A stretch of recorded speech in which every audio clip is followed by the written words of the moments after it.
Guys, in this video I will discuss the histology. Histology जो होता है ये एनिमल टिश्यू का स्टडी किया जाता है इसमें। और जो टिश्यू होते हैं वो ग्रुप ऑफ द सेल्स को टिश्यू बोलते हैं। और जो सेल्स होते हैं वो तो मिलियंस में पाया जाता है हमारे बॉडी में, जो टिश्यू का फॉर्मेशन करता है। सेल से ही टिश्यू का फॉर्मेशन होता है। अब एनिमल्स जो होते हैं यूनिसेलुलर भी होते हैं, मल्टी सेलुलर भी होते हैं। यूनिसेलुलर एक ही सेल होता है जैसे प्रोटोजोआ हो गया, multi cellular more than one cell होता है जैसे मेटाजोआ हो गया। और जो टर्म है हिस्टोलॉजी का मेयर ने दिया था और टिश्यू का बाइचेड ने दिया था।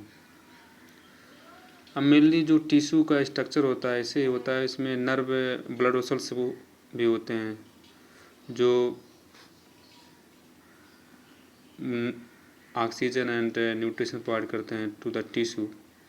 लिम्फ होता है और सेल तो होता ही होता है, नर्व सेल्स होते हैं। स्ट्रक्चर है टिश्यू का। जो टिश्यू जो होते हैं 4 टाइप के होते हैं। एपिथेलियल टिश्यू जो प्रोटेक्शन में मदद करते हैं, कनेक्टिव टिश्यू जो कनेक्शन में मदद करता है एक सेल से अदर सेल, मस्कुलर टिश्यू जो लोकोमोशन में मदद करते हैं, नर्वस टिश्यू जो कंडक्शन में मदद करते हैं। कंडक्शन मतलब इम्पल्स जो होता है, ये नर्वस सिस्टम में स्टडी हम करेंगे इसको। तो ये 4 टाइप जो टिश्यू होते हैं 3 जर्म लेयर से मिलकर बने होते हैं। Ectoderm, mesoderm, endoderm.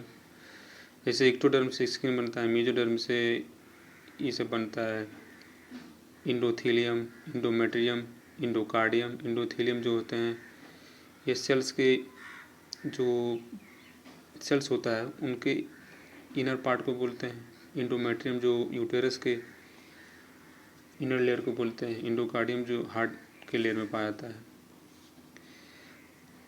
अब हम एपिथेलियल के बारे में स्टडी करेंगे। एपिथेलियल जो होता है ये सरफेस आउटर लेयर हो सकता है और इनर लेयर भी हो सकता है जो प्रोटेक्ट करता है सेल को।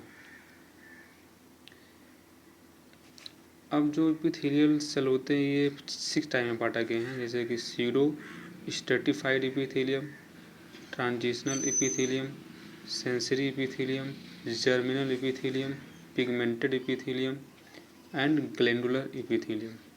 जो सीडो स्ट्रेटिफाइड एपिथेलियम होता है इट इज सिलिएटेड भी होता है और नॉन सिलिएटेड भी होता है।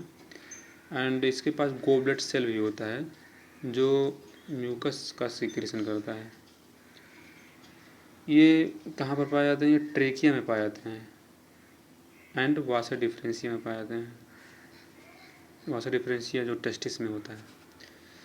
और ट्रांजिशनल एपिथेलियम जो होता है ये स्ट्रेचिंग में मदद करता है, रिलैक्स एंड स्ट्रेच में मदद करता है।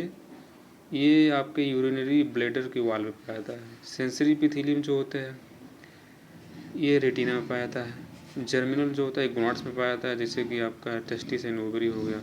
पिगमेंटेड एपिथेलियम जो होता है ये रेटिना के लेयर में पाया जाता है। ग्लैंडुलर एपिथेलियम जो होता है ये इंटरनल लाइनिंग ऑफ ग्लैंड्स में पाया जाता है। जितने भी ग्लैंड्स होते हैं उनकी इंटरनल लाइनिंग में होता है ये।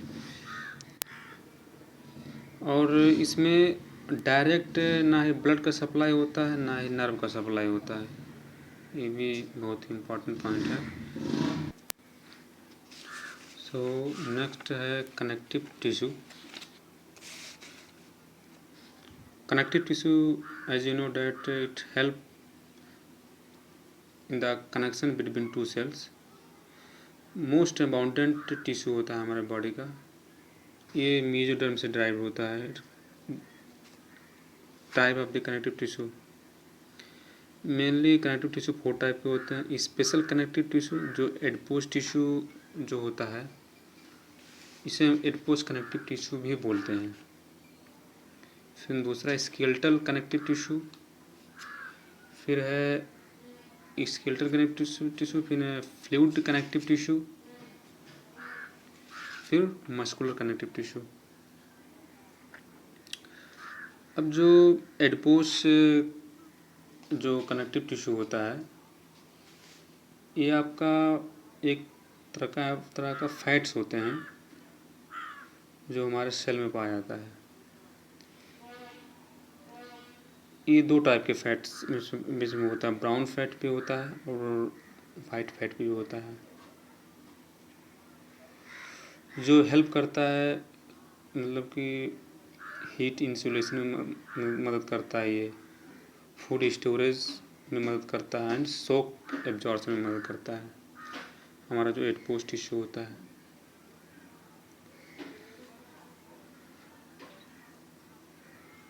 जो सेकंड स्केलेटल जो कनेक्टिव टिश्यू होता है, ये मेनली जो होता है ये हमारे बॉन्ड्स एंड कार्टिलेज में पाया जाता है। जैसे कि कार्टिलेज हो गया, बॉन्ड्स हो गए।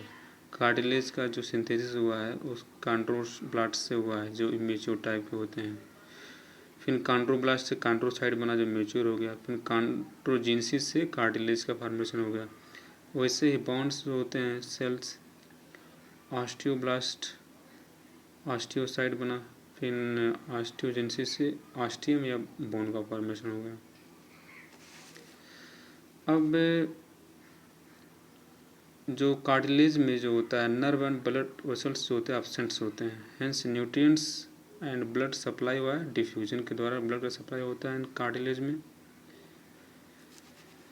मेनली 3 टाइप के होते हैं cartilage, hyaline cartilage, fibro cartilage and calcified cartilage.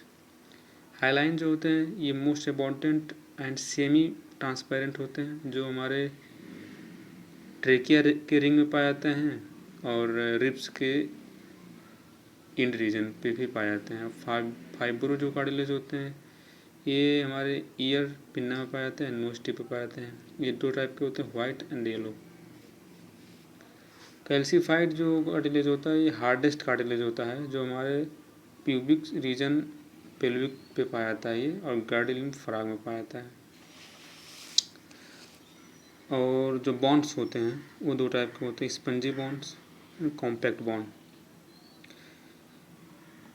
Spongy bond को हम मेडुलरी बॉन्ड भी बोलते हैं, जिससे पाया जाता है ये स्कल बॉन्ड में पाया जाता है। इसे हम कॉर्टिकल बॉन्ड भी बोल सकते हैं। डायफाइसिस ऑफ लॉन्ग बॉन्ड में पाया जाता है। लॉन्ग बॉन्ड मतलब आपको जो फीमर्स होते हैं। अब फीमर्स में बॉन मैरो होता है जो हमारे आरबीसी का फॉर्मेशन करता है।